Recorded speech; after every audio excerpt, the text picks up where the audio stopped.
Selamat pagi. Hari ini saya akan menceritakan sedikit tentang materi mengenai nilai perusahaan kepada teman-teman semua untuk membantu membuat diskusi di perkuliahan kita akan lebih efektif. Sebelum saya menjelaskan tentang nilai perusahaan, saya akan memberikan pemahaman ataupun review materi tentang nilai perusahaan yang mungkin sudah Anda pelajari pada materi awal di manajemen keuangan, mungkin di kampus sebelumnya ataupun di semester yang sudah pernah Anda tempuh. Baik, selanjutnya melihat kepada nilai perusahaan, kita melihat kepada tujuan perusahaan terlebih dahulu. Tujuan perusahaan yang sudah kita pelajari pada manajemen keuangan sebagai mata kuliah pengantar di manajemen keuangan 1, ya, bahwa tujuan perusahaan itu secara normatif yaitu adalah untuk meningkatkan ataupun memaksimumkan kekayaan dari para investor. Seperti yang kita ketahui bahwa sumber dana dalam perusahaan itu ada dua. Sumber dana yang berasal dari pemberi pinjaman ataupun pemilik obligasi, dan sumber dana yang berasal dari pemegang saham ataupun para investor saham, ya. Nah, di sini kita bisa melihat bahwa sumber dana itu ada pada sisi pasifa, ya, yang bisa disebut sebagai salah satu bagian daripada financing decision. Sebagai contoh, misalnya apabila perusahaan itu mendapatkan pendanaan yang berasal dari pinjaman sebuah bank, misalnya senilai 3 miliar, maka itu berarti bahwa pinjaman tersebut menjadi sumber dana yang berasal dari eksternal perusahaan. Ya, sumber dana yang berasal dari eksternal perusahaan ini berarti juga memenuhi adanya syarat-syarat yang harus diberikan oleh perusahaan kepada pihak perbankan dalam pengajuan perusahaan tersebut jika ingin mendapatkan pendanaan yang berasal dari salah satu bank ataupun salah satu pemberi pinjaman. Contoh misalnya, jika misalnya perusahaan atau PTX itu ingin memperoleh dana senilai 500 juta dalam pendanaan kegiatan operasionalnya, maka perusahaan tersebut harus memberikan laporan keuangan ataupun informasi berkaitan dengan kegiatan operasional dari perusahaan tersebut yang sudah berjalan selama ini, dan juga berbagai informasi terkait dengan kegiatan operasional, potensi pemasukan, kemudian berapa pertumbuhan penjualannya selama ini, dan potensi laba yang akan dihasilkan untuk bisa memberikan gambaran kepada pihak perbankan ataupun pihak yang memberikan pinjaman tersebut mengenai likuiditas perusahaan ataupun mengenai kemampuan perusahaan untuk membayarkan kewajiban-kewajiban perusahaan tersebut yang timbul akibat adanya pinjaman. Gitu ya. Saya kembali kepada nilai perusahaan. Oke, nilai perusahaan yang sudah go public itu untuk perusahaan-perusahaan yang sudah terdaftar di Bursa Saham Indonesia, yang kita sebut saham-saham yang sudah listed di Bursa Efek Indonesia, itu tercermin pada harga pasar saham perusahaan. Sedangkan nilai perusahaan untuk perusahaan yang belum go public itu terrealisasi apabila perusahaan akan dijual, yang akan dilihat dari total aset ataupun total aktiva dan pada prospek perusahaan, resiko usaha, lingkungan usaha, dan lain-lain. Nah, kemudian kita masuk kepada konsep tentang meningkatkan nilai perusahaan, ya, atau memaksimumkan nilai perusahaan itu memiliki arti yang lebih luas dibandingkan dengan memaksimumkan laba perusahaan, karena ada beberapa alasan.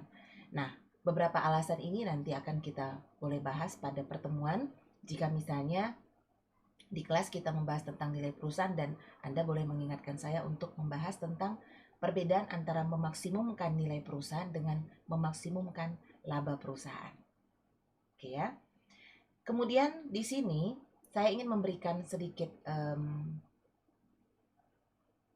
informasi singkat tentang bagaimana kita boleh menilai perusahaan, khususnya untuk perusahaan-perusahaan yang sudah terdaftar di Bursa Efek Indonesia atau yang sudah terdaftar di BEI di bawah pengawasan penuh daripada OJK ataupun Otoritas Jasa Keuangan, ya, pada saat ini dengan saya membuka informasi dari Yahoo Finance. Kenapa informasi ini saya perlu sharingkan? Karena sebenarnya ini sudah di-share oleh Bursa Efek Indonesia oleh pemerintah kita untuk memberikan informasi kepada masyarakat tentang prospek perusahaan-perusahaan yang sudah terdaftar di BEI atau di Bursa Efek Indonesia. Nah, pada kesempatan ini saya ingin memberitahukan bahwa sebenarnya pemerintah kita itu sudah memberikan filter ataupun sudah memberikan informasi tentang mana perusahaan-perusahaan yang layak untuk kita investasikan. Dari sekian banyak perusahaan yang terdaftar di Bursa Efek Indonesia itu, ada yang masuk ke dalam kelompok indeks LQ45.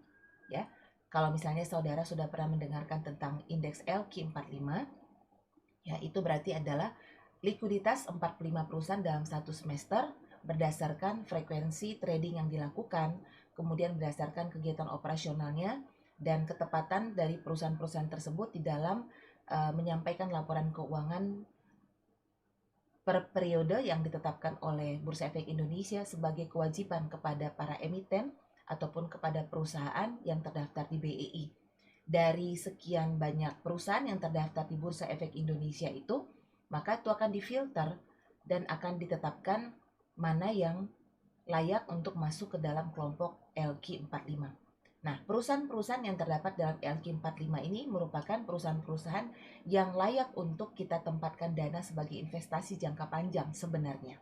Ya, jadi sebenarnya pemerintah juga memberikan kesempatan kepada masyarakat untuk boleh meningkatkan kesejahteraannya dengan cara menginvestasikan sebagian ataupun sekian persen dari penghasilannya dalam saham perusahaan-perusahaan publik yang sudah dipilihkan oleh pemerintah untuk bisa memberikan peningkatan keuntungan ataupun memberikan peningkatan kesejahteraan kepada masyarakat.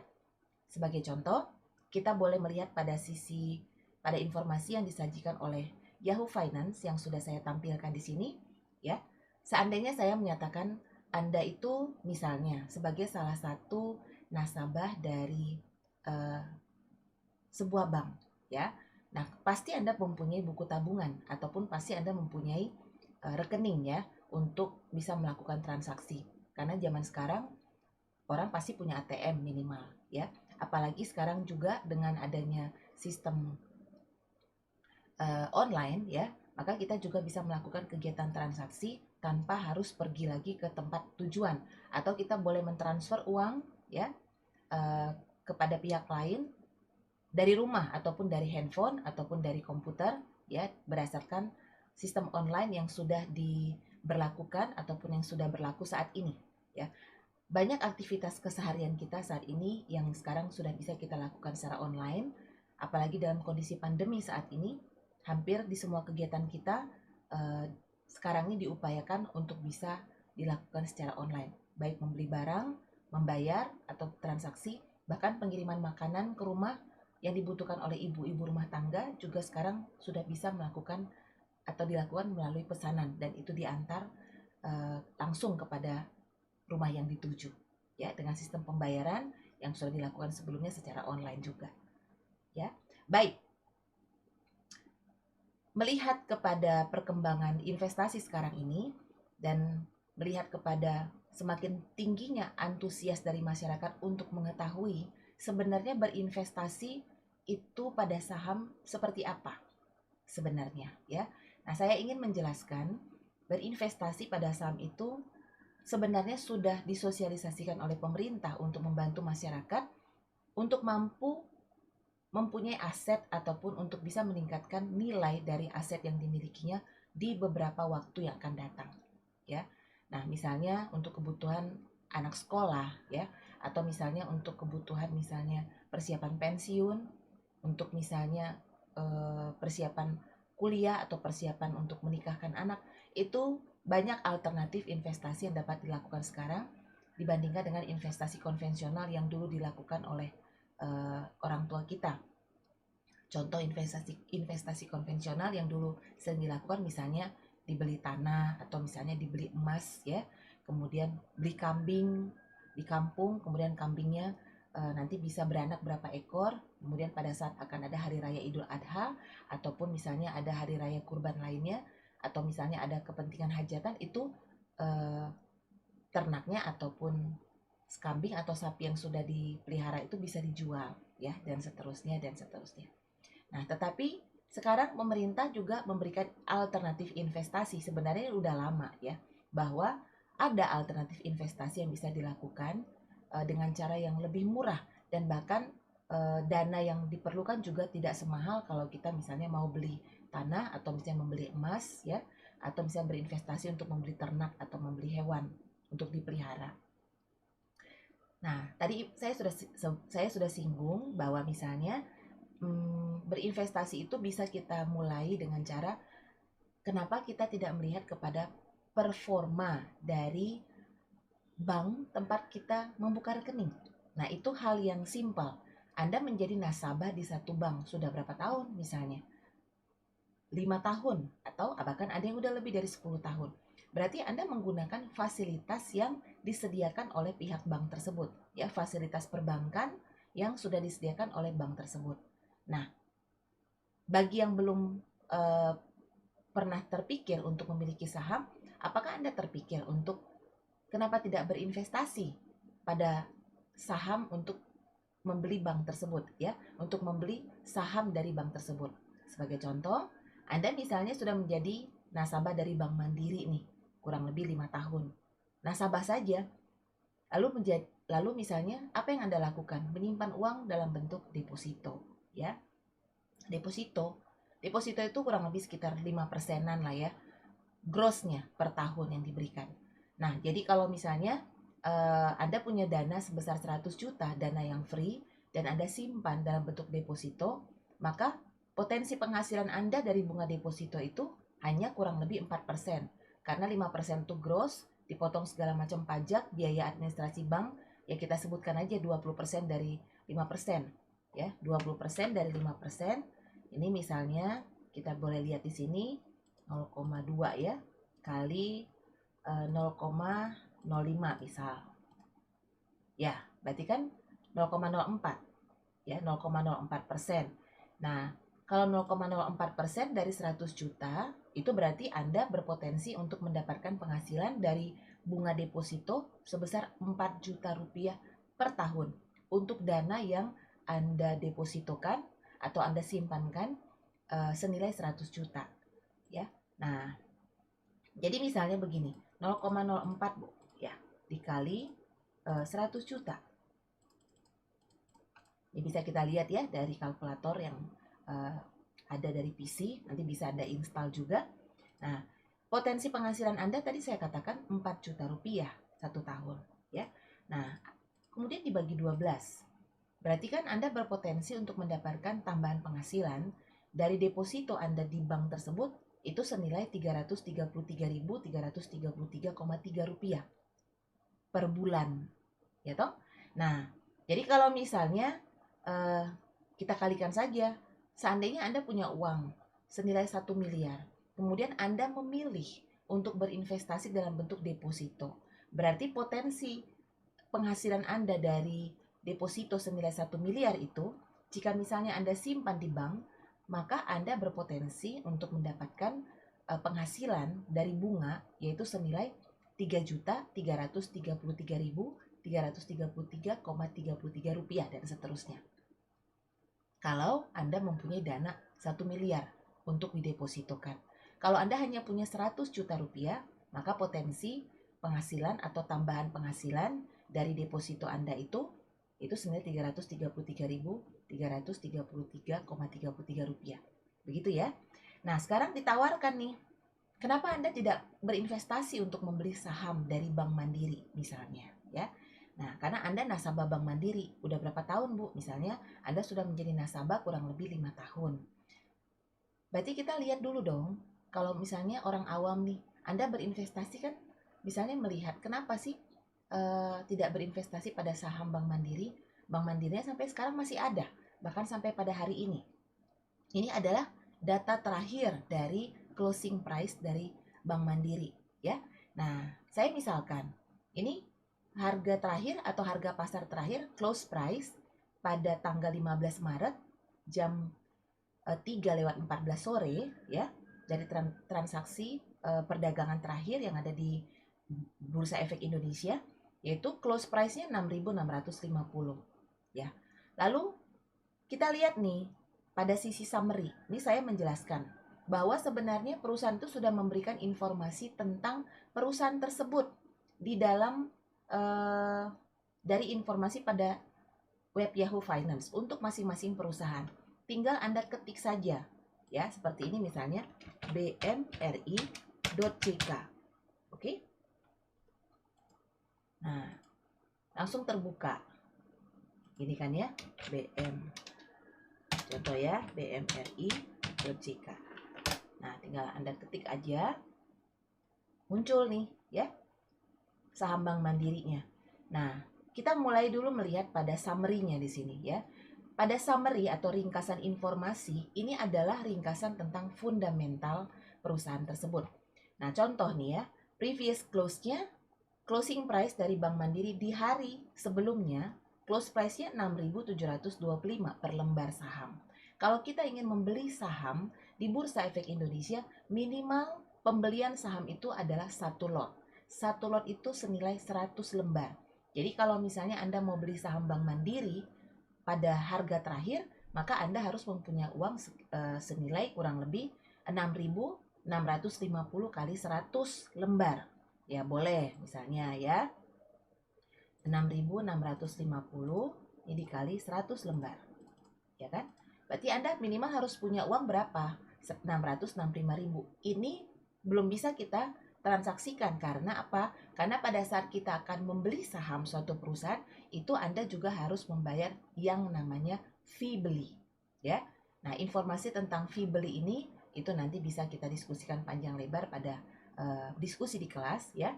Atau kalau misalnya pada saat pertemuan Anda boleh menanyakan atau ada pertanyaan lain berkaitan dengan ini, boleh Anda masukkan dari chatting yang ada dari YouTube yang akan saya share. Oke. Nah, ada fee beli. Dan kalau misalnya pun sesudah beberapa lama Anda simpan uang Anda dalam investasi saham Bank Mandiri itu dan Anda lihat udah naik nih 20%, maka Anda mau jual. Maka pada saat Anda jual, tentu harga jualnya adalah sesuai dengan market price ya, harga pasar saham saat Anda jual. Misalnya di sini Anda mencoba jualnya 6 bulan lagi. Oke, mudah-mudahan udah naik tuh 20%. Maka yang Anda dapatkan itu adalah harga pasar pada tanggal penjualan dikalikan dengan jumlah lembar saham yang Anda miliki atau yang Anda berniat jual, ya. Lalu ditambah dengan apa? Anda tetap harus dipotong juga dengan namanya fee jual. Jadi investor itu dibebani juga dengan yang namanya fee beli dengan fee jual kalau kita bertransaksi untuk jual beli saham. Ya, oke. Baik, untuk di situ itu informasinya. Nah, saya kembali kemari ya. Nah, dari sini kita lihat ada market cap 310,98 triliun, ya toh? 310,98 triliun ini adalah market capitalization daripada Bank Mandiri di pasar. Artinya, masyarakat menilai harga saham Bank Mandiri saat ini itu senilai 310,98 triliun dengan harga pasar terakhir senilai Rp6.650 per lembar sahamnya. Gitu ya. Nah, berarti kalau begitu berapa dong lembar saham yang beredar saat ini? Tinggal kita bagikan market cap-nya 310,98 triliun dibagi dengan close price terakhir, yaitu Rp6.650 per lembar saham. Maka kita akan mendapatkan jumlah lembar saham biasa yang beredar di masyarakat ataupun di pasar saat ini. Nah, yang ingin Ibu ceritakan tentang market capitalization itu adalah penghargaan masyarakat ya atas saham Bank Mandiri. Jadi harganya itu harga saham Bank Mandiri itu dihargai saat ini senilai 6.650 dari informasi yang terakhir. Nah, jadi kalau dikatakan itu adalah harga yang diberikan oleh masyarakat terhadap Bank Mandiri itu, ya. Pengakuan dari masyarakat terhadap Bank Mandiri. Pertanyaan saya kepada teman-teman di sini, nilai wajar dari Bank Mandirinya berapa? Gitu ya. Apakah benar senilai 310,98 triliun? Nah, salah satu prosedur yang dilakukan oleh perusahaan-perusahaan yang sudah terdaftar di Bursa Efek Indonesia itu adalah memberikan informasi tentang laporan keuangannya secara berkala. Biasanya setiap 3 bulan, maka semua perusahaan yang terdaftar di Bursa Efek Indonesia itu harus melaporkan kepada OJK laporan keuangan triwulan, ya. Nah, laporan keuangan triwulan itu sudah pasti sebelum diberikan opini oleh KAP itu akan diaudit terlebih dahulu oleh kantor akuntan yang ditunjuk, ya. Yang ditunjuk sudah pasti yang ditunjuk oleh regulator kita pastinya, ya.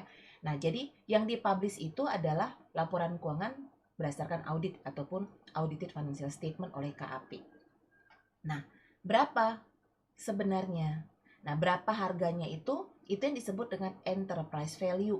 Nah, informasi tentang enterprise value itu sebenarnya ada dalam laporan keuangan. Tapi untuk masyarakat umum yang mungkin kurang paham untuk bisa membaca laporan keuangan, tidak dituntut untuk bisa menguasai segitu banyak informasi laporan keuangan karena sudah disediakan, ya. Perusahaan sudah memberikan highlight-nya ataupun ringkasan tentang informasi tentang perusahaan tersebut. Nah, contoh kita ambil misalnya pada statistik di sini, ya. Nah, di sini ada valuation measures, ya. Penilaian daripada pengukuran perusahaan. Ini tadi ya, market cap-nya 310 triliun sesuai dengan data yang ada di summary tadi ini. Nih, 310,098 triliun dibulatkan menjadi 310,1 triliun. Itu ada di menu statistik. Oke? Nah, saya tunjukkan di sini ya.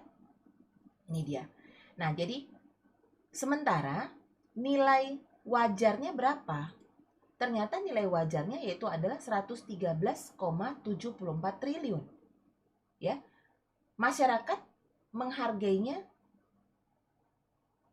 lebih kecil dibandingkan dengan nilai wajarnya. Nah, ini nilai wajar dari perusahaan. Nilai sebenarnya itu 113,74 triliun. Nah, ini berdasarkan apa? Berdasarkan hasil laporan keuangan yang sudah diaudit. Nah, oleh karena itu, kenapa ini terlalu rendah? Pada saat ini mungkin karena pandemi, ya.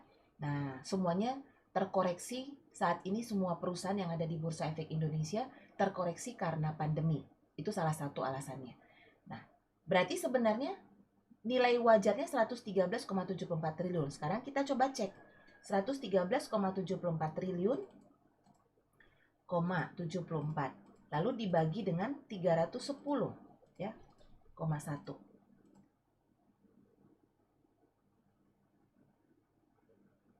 Oh iya, maaf.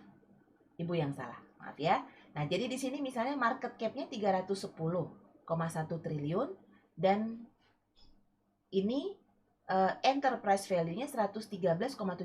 Ternyata masyarakat menghargainya sangat baik. Bank Mandiri, saham Bank Mandiri itu dinilai masyarakat sangat baik dibandingkan dengan nilai wajarnya, ya. Kalau ibu misalkan, ibu kenapa dinilai sangat baik? Ya mungkin karena emang dinilai selama ini kinerja Bank Mandirinya cukup bagus ya. Ada pengembangan-pengembangan yang dilakukan oleh Bank Mandiri atau mungkin misalnya kemudahan-kemudahan untuk memberikan pinjaman terutama kepada pengusaha kecil atau UMKM. Dan yang saya tahu juga Bank Mandiri itu juga memberikan adanya pelatihan kepada UMKM selama beberapa tahun terakhir ini. Nah, UMKM itu kan salah satu program dari pemerintah untuk membantu pengembangan dari masyarakat menengah ke bawah yang mempunyai usaha, ya. Jadi untuk meningkatkan gairah masyarakat untuk bisa menghasilkan produk, dan produk-produk ini tidak kalah bersaing dibandingkan dengan produk yang dihasilkan oleh perusahaan-perusahaan besar ataupun produk-produk yang berasal dari luar negeri. Oke ya. Nah, sekarang balik lagi nih ke penilaiannya. Oh, berarti lebih baik market cap-nya. Ya, masyarakat menilai harga saham dari Bank Mandirinya lebih baik dibandingkan dengan nilai wajarnya. Oke. Nah, tapi kita lihat nih, naiknya berapa kali lipat ya, Bu? Nah, sekarang kita lihat nih pada kalkulator. Berarti ini 310,1 dibagi 113,74. Hampir 272% loh kebaikannya. Atau dinilai masyarakat ya lebih baik lah sebenarnya, ya. Sangat baik, Mbak. Malahan kalau Ibu melihat, ya. Nah, jadi ini sekarang 6.650 ini berarti kinerjanya itu sangat sangat baik diberikan oleh masyarakat penilaiannya atau pengakuannya. Nah, sekarang kita balik nih ya ke summary-nya. Nah, kalau begitu, itu bagaimana, Bu, kinerja sahamnya? Oke, dari informasinya di sini Anda lihat ya, ini pergerakan saham 1 hari terakhir kemarin. Turun nih. Nih kan ya, Ibu cek. Nih, turun. 5 harinya berapa, Bu? 5 hari ini ya dari sini nih. Nah, ada kenaikan ya. Kinerja 1 bulannya juga masih naik. 6 bulan bagaimana? Nih, 6.650 dari 15 September sampai dengan hari ini ya, Maret. Nah, inilah dia informasi tentang kinerja dari Bank Mandiri selama 6 bulan terakhir. Year to date. Nah, untuk year to date ini bagaimana? Year to date ini Anda lihat dari 4 Januari YTD ya.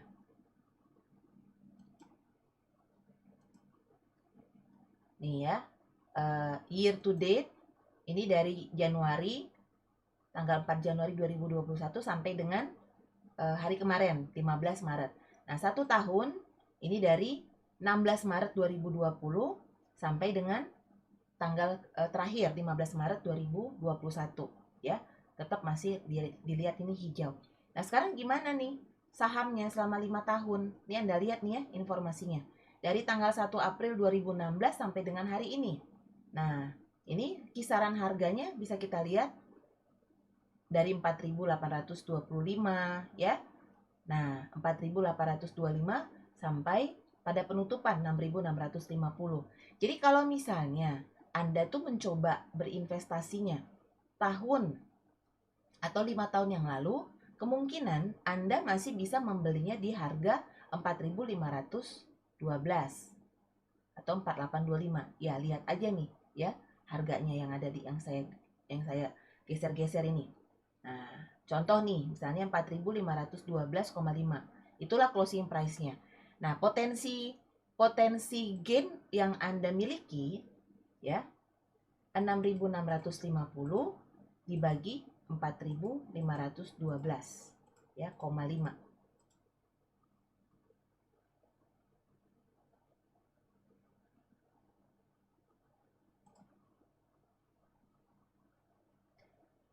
Kali 100% ya. Kenaikan nilai uang investasinya itu sebesar 147% atau naik sebesar 1,47 kali dibandingkan dengan nilai uangnya selama nilai uang di awal yang 4.512. Nah, ini kita kalikan 100 ya. Nah, ini ya. Berarti kan potensi penghasilanmu selama 5 tahun itu 147% loh. Lalu kita buat nih dibagi 5 ya. Maka potensi penghasilan kamu 1 tahun ya itu senilai 29,4%. Kalau kamu punya uang 100 juta 5 tahun yang lalu dan kamu simpan di deposito, maka kamu hanya dapatkan tadi Ibu bilang kurang lebih 4%. 4 juta rupiah setahun. Nah, sekarang bandingkan nih. Kamu punya uang 100 juta 5 tahun yang lalu dan kamu simpan itu di Bank Mandiri, ya, beli saham Bank Mandiri dengan harga sahamnya 4.500, kemungkinan danamu sekarang sudah menjadi tadi naik sebanyak 147%. Itulah yang diberikan oleh Bank Mandiri kepada nasabahnya kalau menyimpankan uang selama 5 tahun ini. Nah, 147% itu kan potensi kenaikan uangmu selama 5 tahun. Lalu dibagi 5 dong. Maka potensi gain selama 1 tahun itu sebesar 29,4%. Anda bandingkan 29,47% ini bandingkan dengan 4% bunga deposito. Ya. Nah, jadi kalau kita bandingkan 4% dibagi 4, maka berinvestasi di saham Bank Mandiri selama kurang lebih 5 tahun ya, dibandingkan dengan berinvestasi dalam bentuk deposito di Bank Mandiri, maka berinvestasi di saham Bank Mandiri itu berpotensi memberikan 7,3 kali lipat keuntungan dari bunga deposito. Ya. Jadi satu alternatifnya Anda simpan 100 juta dalam bentuk tabungan deposito di Bank Mandiri, atau Anda menyimpankan dalam bentuk saham senilai nominal yang sama, yaitu 100 juta rupiah pada saham Bank Mandiri. Mana yang lebih tinggi? Nah, dari kondisi saat ini ternyata berinvestasi pada saham berpotensi memberikan keuntungan 7 kali lipat dibandingkan kita simpan dalam bentuk deposito. Pasti ada risikonya dong, Bu. Iya, pasti dong ada risikonya. Makanya kita melihatnya kepada apa? Fundamental perusahaan. Tadi di awal saya singgung, kita melihat dulu nilai perusahaan itu sebenarnya bagaimana. Maka bandingkan aja ringkasnya. Bandingkan market cap dengan enterprise value dari summary ataupun dari statistik yang ada pada web yang terdapat di Yahoo Finance. Ya, oke. Nah, jadi itu kurang lebih penjelasan saya ya berkaitan dengan berinvestasi gampangnya itu seperti apa ya Bu? Mudahnya ya seperti ini. Jadi ini hanya highlight-nya saja. Kalau misalnya ada pertanyaan Anda, itu nanti bisa kita lanjutkan di kelas pada saat sesi tanya jawab. Gitu ya. Nah, misalnya coba Bu kita coba lihat yang lain. Ini kan perbankan ya. Lalu saya ketik misalnya apa yang misalnya Anda familiar. Misalnya jasa marga. Oke, gsmr.jk. Anda ketik ya. Nah, muncul nih jasa marga, nilai informasi tentang jasa marga. Ya pasti Anda tahu dong ya, PT Jasa Marga itu yang kalau misalnya Anda keluar masuk tol itu harus bayar tol. Itu tol itu jasa tol, pembangunan tol itu yang melaksanakan itu adalah PT Jasa Marga, PT JSMR Tbk ya. Nah, Anda lihat sekarang transaksi perdagangan terakhirnya itu close price-nya 4.310. Sama ya dengan penjelasan tadi. Previous close-nya yaitu Rp4.470 per lembar saham. Artinya ini mengalami penurunan sebesar 160 poin ataupun minus 3,58% dibandingkan dengan market price ataupun close price di hari perdagangan terakhir sebelumnya, sebelum tanggal 15 Maret ya. Nah, ini dia ilustrasinya. Ini informasi tentang kegiatan atau pergerakan harga saham dari Jasa Marga 1 hari terakhir kemarin. Ini 5 hari terakhir ya. Nah, di 5 hari terakhir harganya yaitu dari 4.110 bisa Anda perhatikan ya, 4.110, kemudian ditutup kemarin itu 4.310. Nah, sama tuh. Nah, 1 tahun Bu, year to date berarti dari tanggal 4 Januari sampai ke tanggal hari ini. Nah, 4 Januari berapa dia? 4.310. Malah lebih tinggi, 4.650. Dibandingkan dengan harga terakhir dia sedang dalam posisi menurun. Ya. Nah, 1 tahun itu berapa? Berarti dari tanggal 16 Maret 2020. Nah, jasa marganya berpotensi setahun yang lalu untuk bisa kita beli di harga 2.690. Kalau Ibu bilang 16 Maret 2020 itu kan awal pandemi ya. Jadi semua perusahaan itu pasti sedang terkoreksi ataupun pasti sedang mengalami penurunan harga saham besar-besaran. Nah, ini bisa kita cek pada chart. Nah, ini dia cara ngeceknya. Oke, ini ya. Nah, ini boleh Anda lihat ya. Ini dia harga sahamnya. Misalnya setahun yang lalu, ini kan. Nah, ini 2020, ya toh? Ini Maret. Ini April 2020. Lihat ini. Maret ya. Anda lihat di sini. Anda perhatikan. 23 Maret. Nih, turun sekali kan harga sahamnya. Anda perhatikan close price-nya 2.340 di tanggal 24 Maret 2020. Ya. Nah, saat saya menerangkan ini Anda boleh catat. Kalau misalnya tanggal 24 Maret tuh Anda punya dana, kemudian Anda beli, inilah harga belinya itu sedang didiskon sangat besar karena sedang pandemi kan, awal pandemi kita, bahkan awal PSBB tahun lalu. Nah, di sini 24 Maret 2020 ini Anda lihat close price-nya 2.340. Nah, kemudian harga sekarang 4.310. Ya, 2.340, 4.310. Oke, sekarang kita cek nih. Berarti kalau di 1 tahun 4.310 dikurang 2.340, Anda lihat di sini, maka gain dari Jasa Marga selama 1 tahun terakhir itu adalah 1.970. Artinya kalau misalnya Anda beli tahun lalu di tanggal 24 Maret, maka nilai kamu sudah diberikan keuntungan dalam bentuk capital gain oleh Jasa Marga itu senilai Rp1.970 per lembar saham. Ya, ini naik berapa persen? Bagikanlah dengan harga awal atau modal kamu beli 2.340. Naik berapa persen? 84% kan? Jadi kalau misalnya kamu dulu tuh punya uang, kemudian kamu beli tuh sahamnya seharga 100 juta. Gainmu 84 juta loh. Itu keuntungan 1 tahun terakhir. Jika kalian berinvestasi di Jasa Marga tahun lalu, beli sewaktu sedang crash ya, sewaktu sedang turun besar-besaran tuh harga saham. Jadi harga saham siapa? Kayaknya hampir semua perusahaan. Nanti kalian boleh cek, Anda boleh cek harga saham perusahaan yang ada di Bursa Efek Indonesia di awal Maret itu semuanya turun tajam, ya. Tetapi itu memberikan potensi sekarang. Kenapa, Bu? Ya kan nggak mungkin dong nggak pakai tol, tetap beroperasi kan? Nggak mungkin orang tidak melaksanakan kegiatan operasionalnya dalam 1 tahun ini.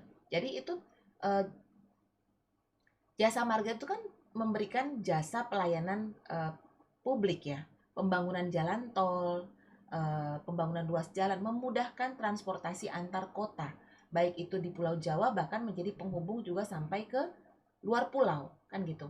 Berarti kalau kita berinvestasi di Jasa Marga itu sebenarnya investasi yang dibutuhkan, investasi yang diperlukan itu adalah investasi jangka panjang. Karena uang kita itu dipakai untuk membangun infrastruktur yang besar ataupun infrastruktur yang digunakan untuk pelayanan publik jangka waktunya puluhan tahun. Nah, jadi Jasa Marga tuh butuh dana investasi dari masyarakat untuk bisa membangun dan memelihara juga jalan tol ataupun ruas jalan yang sudah dibangun selama ini. Ya.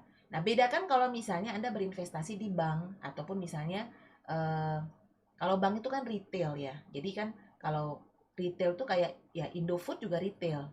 Cepat jual belinya.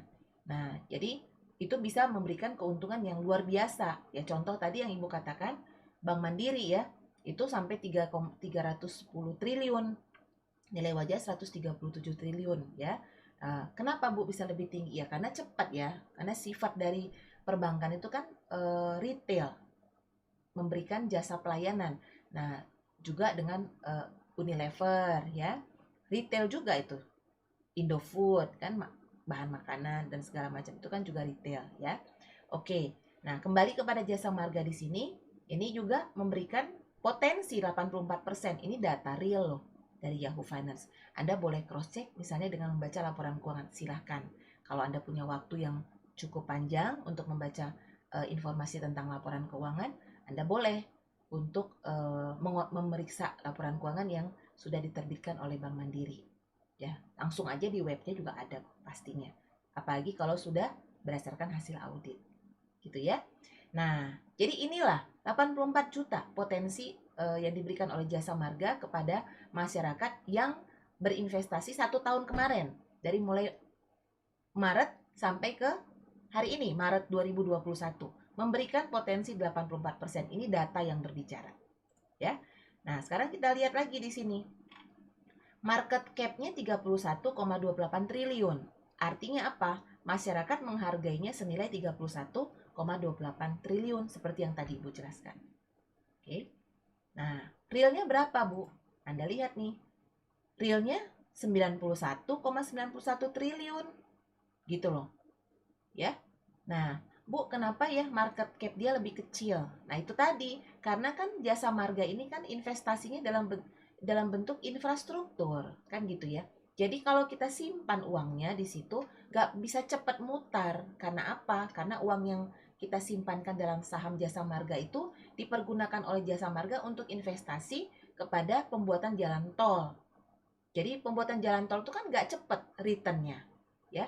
Mesti dibangun dulu, beli rangka besinya, kemudian ada pengembangnya, konsultannya dan sebagainya gitu loh ya, sehingga ya di sini masyarakat menghargai senilai 31,28 triliun padahal nilai wajarnya itu adalah 91,91 triliun. Maka dari sini maksudnya apa? Nah, dari dua informasi ini Ini Anda bisa bikin di sini ya, 91,91. Lalu dibagi 31,28.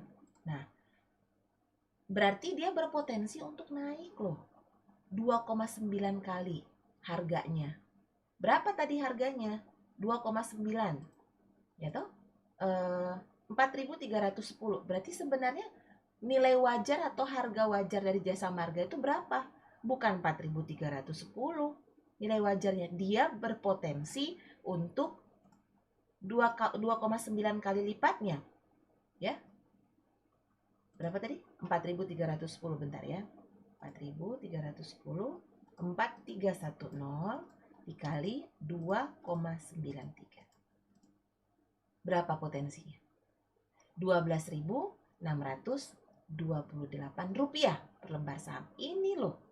Jadi beli jasa marga sekarang Bu, berpotensi untuk dikasih 300%. Iya.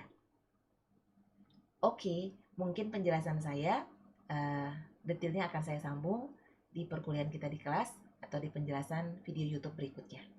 Ya, jika ada pertanyaan Anda berkaitan dengan pemaparan saya di sini, Anda boleh untuk memberikan pertanyaan ataupun misalnya diskusi pada chatting ataupun pada forum yang ada di YouTube saya. Terima kasih atas perhatiannya. Sampai jumpa.